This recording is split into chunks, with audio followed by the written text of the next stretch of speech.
এটা এখানে আমরা তো এটার কোনো ডিটেলস দিতে পারবো না কত বছর আগের, কিন্তু আমরা ছোটবেলা থেকে এভাবেই দেখি এই আবৃত, এই গাছ এভাবেই ঢাকা ছিল। গাছটা একটু ছোট ছিল, এখন সে আস্তে আস্তে বড় হয়েছে, কিন্তু ভিতরে নামাজ পড়ার মতো ইমাম সহ 3 জনে নামাজ পড়া যায় পাশাপাশি দাঁড়াইয়া, এত ছোট। কেননা এর বেশি লোক ওটার ভিতরে ধরায় না।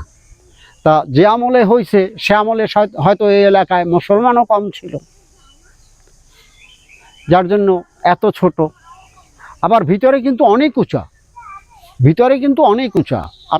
আমরা 6 জনে 4-5 জন লাগবে উপরে উঠতে, অথবা 2-3 জন লাগবে, যা মসজিদের নামে অক্ষে করা। এটা হলো এখানে শিকদার গ্রুপ আছে, শিকদার বাড়ির লোকদের জমি, তারাই অক্ষে করে দিয়েছে মসজিদের নামে। গাছটাকে শহরের ভাষায় বলে পাকুড় গাছ, আর অনেকেই চিন্তা করে যে এটা বট গাছ। বট গাছ না, বট গাছের পাতা তো হয় বড় বড়, আর এটা হলো পাকুড় গাছ। আর এখানে এটার আর একটা নতুন বৈশিষ্ট্য আছে, সেটা হইলেই এই পুরান পাতাগুলি যে ঝরে, এই যে পাতা পড়ে রয়েছে, কিন্তু কেউ একটা পাতাও নেবে না এবং পড়বেও না। ভাবে ছোট মসজিদ দেখা যাচ্ছে।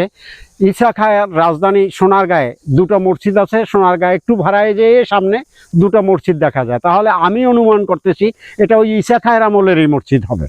কিন্তু এখানে একটা সাইনবোর্ড আছে, ওটায় লেখা আছে পর্তুগিজ আমলের। যেহেতু পর্তুগিজ আমলের কি না সেটা আমরা কিন্তু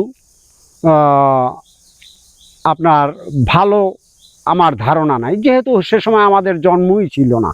এরপরে আমার দাদা, আমি বললাম না, আমার দাদাও বলতে পারে না আমার বাবারে যে এটা কখন হয়েছে, এবং আমার বাবাও তো আমারে বলতে পারে না যে এটা কখন হয়েছে। তবে আমরা যারা সংস্কার করি, এটা নিয়ে যারা এখন এই আপনাদের দেখাশোনা করি, এই বিভিন্ন জায়গা থেকে লোক আসে, তাদেরকে ইনফর্ম দিতেছি, কিন্তু আমরা কিন্তু এটা ডিটেলস বলতে পারবো না যে এটা কত সনে হয়েছে। এটার জন্য আপনার মনে করেন অনেক দূর দূরান্ত থেকে লোক আসে। যেহেতু এখানে 2-3টে ডগ আছে, এই ডগে বোর্ডের, ইলিশ বোর্ডের কাজ করাইতে লোক আসে। তারা এখান থেকে যাই ওই দেশে বলে, তারা এখানে আসে মিলাদ পড়ায়, আগরবাতি দেয়, মোমবাতি দেয়, আমরা দেখি। কিন্তু কি উপকার পায় জানি না। তারা পানির বোতল রেখে যায়, তেলের বোতল রেখে যায়, এগুলির পরের দিন আসে আবার নেয়। কি উপকার পাইলো এটাও আমাদের জানা নাই, আর কি পাইলো না সেটাও আমরা জানি না। এটাকে শহরের ভাষায় বলে পাকুড় গাছ, আর গ্রামের ভাষায় বলে লাহোর গাছ।